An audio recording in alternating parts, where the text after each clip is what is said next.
Buenos días, amados hermanos. Vivimos tiempos angustiosos en nuestro país, tiempos de convulsiones y que sales a la calle y las conversaciones entre las personas son acerca del gobierno, acerca de las injusticias, acerca de las medidas que están tomando. Vas a tus redes sociales y encuentras videos de protestas, de vandalismo, de agresión de la policía. Y encuentras que muchas personas comparten y comparten todo ese tipo de imágenes, se vuelven virales, comparten todo ese tipo de videos, la gente le da me gusta, están a favor, otros en contra, en fin, pero es el pan de cada día de nuestros días por estas semanas que ya llevamos en esa situación en nuestro país. Y surgen muchas preguntas. ¿Qué debo hacer yo como creyente en medio de toda esta protesta social? ¿Cuál es la perspectiva bíblica que debo tener frente al gobierno humano? Y estas y otras inquietudes vamos a despejarlas a la luz de lo que nos dice la bendita palabra de Dios. Pero antes, acompáñenme a orar. Padre bueno, damos gracias por la bendición de poder estar delante de tu trono, Señor, y poder acudir a ti, Señor. Eres el Dios sabio, entendido por los siglos, quien conoce el futuro, quien es soberano, quien gobierna, pero también que nos ha dejado toda tu palabra, que es útil para enseñarnos, para guiarnos, y aún en estos temas de nuestra cotidianidad podemos ir a tu palabra y hallar las respuestas que necesitamos, Señor. Oramos dándote a ti la gloria y las gracias en Cristo Jesús. Oramos. Amén. Bueno, tengo que dejar algunas cosas muy claras. Lo primero que debo llegar y puedo mirar en la palabra es cómo llegamos hasta aquí. Cómo llegamos hasta este punto en el que las noticias es maldad, muerte, asesinatos, crímenes, injusticia, corrupción y todas las noticias que son súper desalentadoras que vemos en nuestro país. Y todo eso es a consecuencia del pecado. En Génesis capítulo 3, Adán y Eva tomaron una decisión de irse en contra de Dios, darle la espalda, nos convertimos en sus enemigos y a partir de ese momento pues todo cambió, tuvo la afectación sobre cada uno de nosotros, sobre todo ser humano. Romanos capítulo 5 versículo 12 dice de la siguiente manera: por tanto, como el pecado entró en el mundo por un hombre y por el pecado la muerte, así la muerte pasó a todos los hombres por cuanto todos pecaron. Y queramos o no, nuestro gobierno está permeado por el pecado también. Estamos siendo gobernados y liderados por hombres pecadores, por mujeres pecadoras. Entonces tenemos que todo esto tiene su afectación sobre todos los seres humanos. Lo segundo, tenemos que también tener un entendimiento del manejo de una nación. En los primeros capítulos de la Biblia, en el libro de Génesis, vemos cómo Dios tuvo su trato para con la humanidad. Y los primeros 11 capítulos vemos que Dios estuvo trabajando y presente en cada una de las cosas que vivió el hombre. Dios siempre fue influyente en medio de la historia y nos cuenta su historia en la palabra. Pero a partir de Génesis 11 salen, después del diluvio, estas 8 personas, Noé, sus hijos y sus esposas, y Dios le dice que formen naciones, que se esparzan, que poblen la tierra, que la llenen. Y tenían que formar naciones a partir de sus descendientes. Dios establece, y a partir de la descendencia de Sem, Dios establece, y el siguiente paso que da Dios es llamar a un hombre y decirle a Abraham: ven, yo te voy a escoger para formar en ti una nación. Y Dios quería modelar con una nación, como Abraham, como su padre, su patriarca, modelar en esa nación ese diseño original de cómo debían gobernarse, ese diseño original de cómo debían conducirse como nación. Así que Dios llama a esa descendencia, forman el pueblo de Israel, los judíos, los semitas, como tú les quieras llamar, y tenemos varios principios bíblicos que adoptar de ese modelo de nación. Dios los llama, Dios los establece y también le da una promesa a Abraham: de benditas en ti serán todas las familias de la tierra. De manera que la descendencia de Abraham iba a venir el Salvador, pero también de esa nación iba a ser luz a las demás naciones. ¿Qué pasa? El pueblo pues cae en la esclavitud allí en Egipto. Después Dios usa a Moisés y con grandes maravillas Dios mismo liberta a su pueblo. Salen y entran en Canaán, y es allí donde, estando ya en Canaán, ya entrándonos, Dios establece cómo va a formar ese gobierno, cómo todo va a girar en torno a Dios, cómo Él los iba a legislar, cómo Él les da sus leyes, cómo Él les da ese tipo de gobierno en el cual debían basarse. Y entonces tenemos en el libro de Éxodo los mandamientos, y los mandamientos son dados en específico a una nación para ser gobernados a la luz de eso. Tenemos una serie de mandamientos ceremoniales, pero los que más nos llaman nuestra atención son los mandamientos allí en Éxodo capítulo 20. Si ustedes quieren leer versículos 1 al 12, están bienvenidos. Pausen el video y hagan esa lectura de Éxodo capítulo 20, versículos 1 al 12.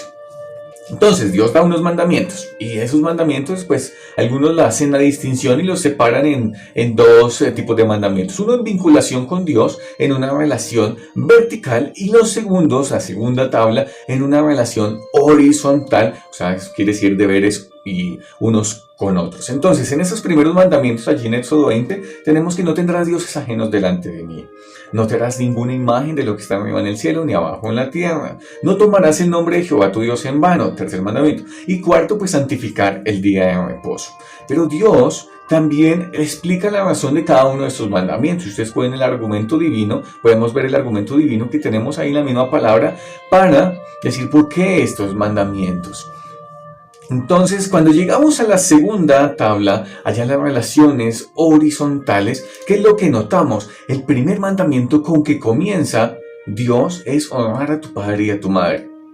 Y siempre que yo llego a ese mandamiento, me parece muy interesante, porque es que estos mandamientos son la manera en que Dios quiere legislar y gobernar a una nación. Y que se establezca en medio de una constitución política, si lo quieres llamar así, un mandamiento que diga que los hijos deben obedecer a sus padres, ¿no te parecería como extraño? Claro, pero miremos que la sabiduría de Dios, lo que Dios quiere establecer es un principio de autoridad.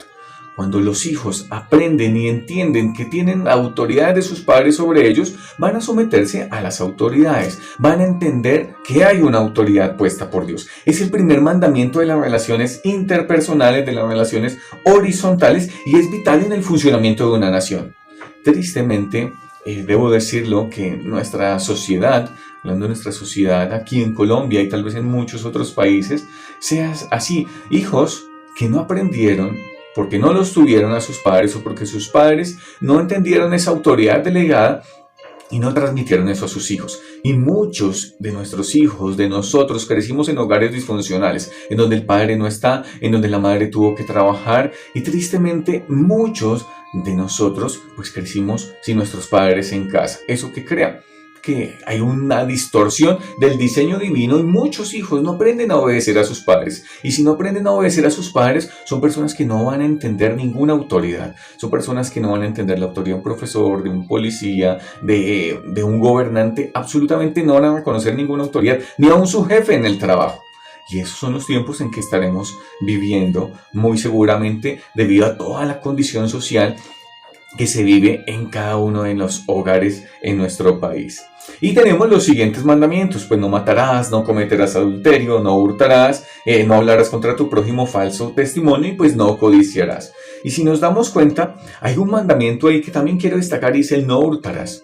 ¿Qué significa no hurtar? La Biblia dice allá en 1 de Juan que los mandamientos de Dios no son gravosos, no son pesados, no son para brindar oposición a nosotros, no, sino son para ir a favor nuestro. De manera que lo que tenemos aquí, cuando Dios dice que no hurtar, es porque Dios da un sentido de la propiedad privada. Dios da un sentido de que tú puedes tener posesiones, de que tu vecino puede tener posesiones, y que la otra persona puede tener propiedad privada. Dios avala la propiedad privada. Y hay muchos tipos de gobierno y algunas otras cosas que no avalan la propiedad privada. Antes quieren expropiar y quieren sacar todas estas cosas. Entonces, es lo que debemos notar aquí. Tristemente, este modelo de que Dios gobernara sobre el pueblo entró a ser totalmente distorsionado una vez que el pueblo entró en Canaán. Empezaron a ver las demás ciudades y se dieron cuenta que las demás ciudades tienen reyes. Dios les advierte al pueblo y les dice: ustedes van a pedir un rey, dense en cuenta que Él se va a enseñorear de ustedes, de que va a gobernar por ustedes, de que va a dominarlos, de que va a tomar a sus hijos, de que va a tomar sus bienes. Va a enseñorearse de ustedes. Pero el pueblo llega un momento ya en la época de los jueces que dicen: no, ¿sabes qué, Dios? No te queremos a ti, no queremos los jueces que tú has puesto. Porque Dios le dijo a Moisés también, y vamos a hacer esa lectura en Deuteronomio capítulo 1, porque Dios estableció que se nombrasen algunos jueces. Deuteronomio capítulo 1, versículo 9 en adelante. Vamos a leer de la siguiente manera. Dice: en aquel tiempo yo os hablé diciendo: yo solo no puedo llevaros, está hablando Moisés al pueblo. Jehová vuestro Dios os ha multiplicado y he aquí hoy vosotros sois como las estrellas del cielo en multitud. Jehová, Dios de vuestros padres, os haga 1000 veces más de lo que ahora sois y os bendiga como os ha prometido. ¿Cómo llevaré yo solo vuestras molestias, vuestras cargas y vuestros pleitos? Dadme de entre vosotros, de vuestras tribus, varones sabios y entendidos y expertos para que yo los ponga por vuestros jefes. Y me respondisteis y dijisteis, bueno es hacer lo que has dicho. Y tomé a los principales de vuestras tribus, varones sabios y expertos, y los puse por jefes sobre vosotros, jefes de millares, jefes de centenas, jefes de 50 y de 10, y gobernadores de vuestras tribus. Y entonces mandé a vuestros jueces diciendo, oíd entre vosotros hermanos y juzgad justamente entre el hombre y su hermano y el extranjero. No hagáis distinción de persona en el juicio, así el pequeño como el grande oiréis. No tendréis temor de ninguno porque el juicio es de Dios. Y la causa que os fuere difícil la traeréis a mí y yo la oiré. Entonces, Dios, guiando a Moisés, establecen una serie de jueces por cada grupo de personas, por 50, por 100, por millares. Establece Dios esto y vemos que es la manera en que Dios quería gobernar. Él como cabeza, guiando a los líderes, guiando a los jueces, y que esos jueces a la vez establecieran un juicio totalmente justo.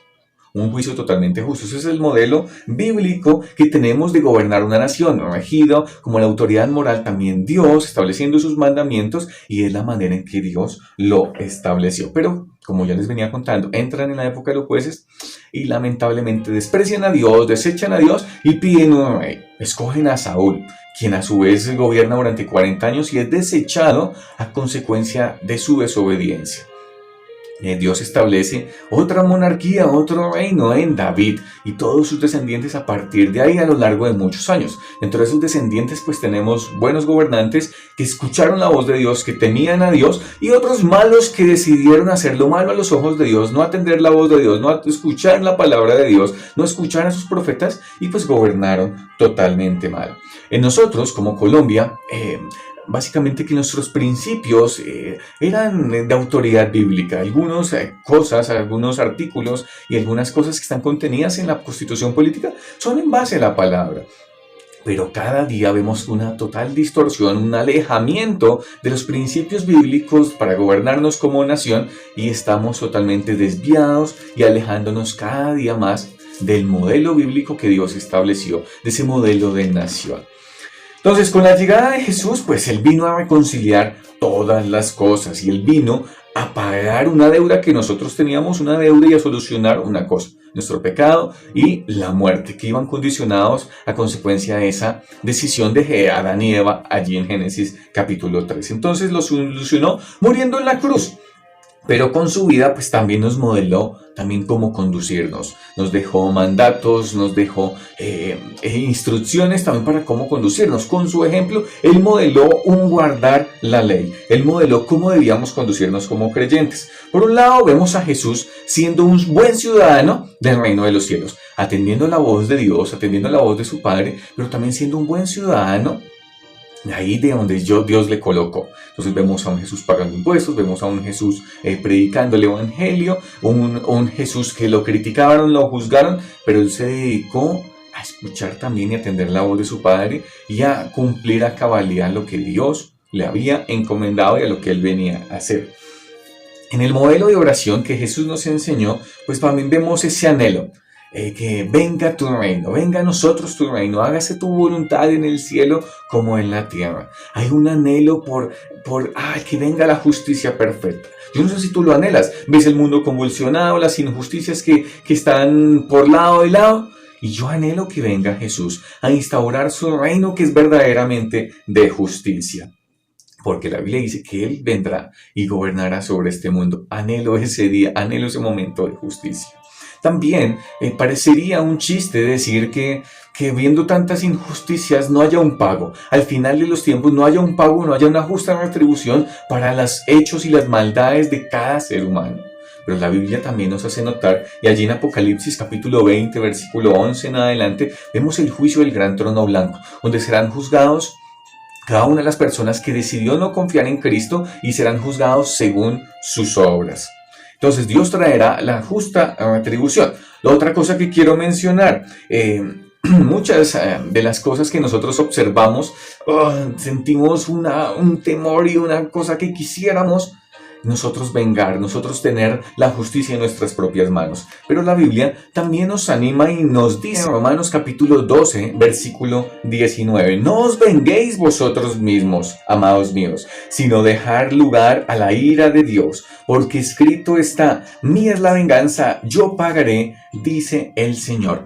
El Señor, debemos acudir al Dios Padre, descargarnos en Él, en oración, derramar toda nuestra carga que llevamos a causa de la injusticia, a causa de las cosas que vemos que sabemos que no son conforme a la palabra, y dejar que Dios juzgue. Encomendemos todo esto a las manos del Señor. No pongamos nuestra confianza en un gobierno. Ay, es que esto tiene que cambiar y este gobierno sí va a establecer y esta persona sí va a establecer. Mira lo que dice el Salmo 118, versículos 8 y 9. Salmo 118, versículos 8 y 9. Dice, mejor es confiar en Jehová que confiar en el hombre. Y el 9, mejor es confiar en Jehová que confiar en príncipes, que tu confianza y que mi confianza como hijo de Dios no esté en un gobierno, no esté en esta persona, es que este sí nos va a traer la justicia, este sí va a gobernar de la mejor manera. No, hermanos, nuestra confianza debe estar puesta en Dios. Dios manda a que también oremos por nuestras autoridades. 1 Timoteo capítulo 2, versículos 1 al 4, dice que esto es bueno, que esto es agradable, que oremos porque la voluntad de Dios es que ninguno perezca, que todos le conozcan. Nuestro deber como creyentes es estar orando, estar dejando la venganza en manos de Dios, no confiar en el hombre, no confiar en gobierno, no confiar en capitanes, no confiar en príncipes, sino confiar en Dios. Y por último, también Dios nos manda, como nos lo habló nuestro hermano John en el día de ayer, a sujetarnos a nuestras autoridades. Sujetarnos cuesta, pero es un entendimiento de que cada autoridad es puesta por Dios, pero siempre y cuando nos manden cosas que no sean contrarias a la palabra, como el apóstol Pedro y Juan lo establecen allí en Hechos capítulo 4, versículo 19. Y lo último que quiero dejarles aquí es ese ejemplo que en estos días andaba meditando en el libro de Éxodo, y vemos al pueblo de Dios que está en esclavitud, está esclavo y oprimido por los egipcios. Y un Moisés que Dios lo guardó y lo cuidó desde niño, y él se levanta y ve la opresión con que los egipcios están oprimiendo a su pueblo, y él humanamente siente ira y dice, bueno, vamos a solucionarlo. Vio que no aparecía nadie y mató a un egipcio. Soluciones humanas de liberación de la opresión, pero eso no funcionó. No funcionó que Moisés empezara a matar egipcios. Dios le dijo, Moisés, así no se hacen las cosas. La Biblia dice que el pueblo clamaba y gemían, y Dios escuchó cada una de estas oraciones, y Dios en su tiempo decidió liberarlos. Dice, he escuchado el gemido de mi pueblo, he escuchado su clamor, y voy a atender al pacto que hice con Abraham. Así que Dios mismo decide liberarlo y lo hizo con grandes maravillas, con grandes señales. Entonces, ¿cuál es nuestro deber como creyentes? Acudir al Señor en oración, derramarnos, dejar lugar a la ira de Dios, a la venganza de Dios. Entendamos que Él pagará, que Él dará ese pago de justicia. Yo en mis propias manos puedo actuar como Moisés y tratar de solucionar cualquier cosa aquí con mis propias manos, con mis propias intenciones, con buenas intenciones, pero no es la manera de Dios. Nuestra guerra se gana acudiendo al Señor en oración, dando lugar a la ira de Él, entendiendo que Él sí traerá un gobierno totalmente justo.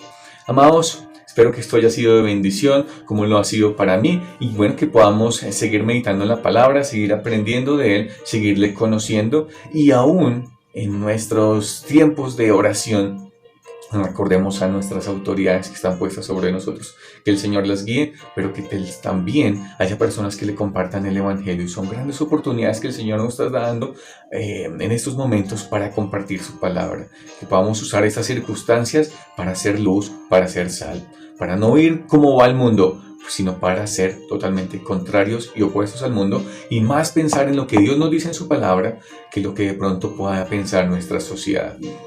Amado Dios, damos gracias por tu palabra, por tu guía, por tu dirección, Señor, y oramos dándote a ti la gloria, porque tú nos ayudarás y nos guiarás, Padre. Oramos en los méritos de Cristo Jesús. Amén. Hasta la próxima, hermanos. Que el Señor les bendiga un montón. Saludos.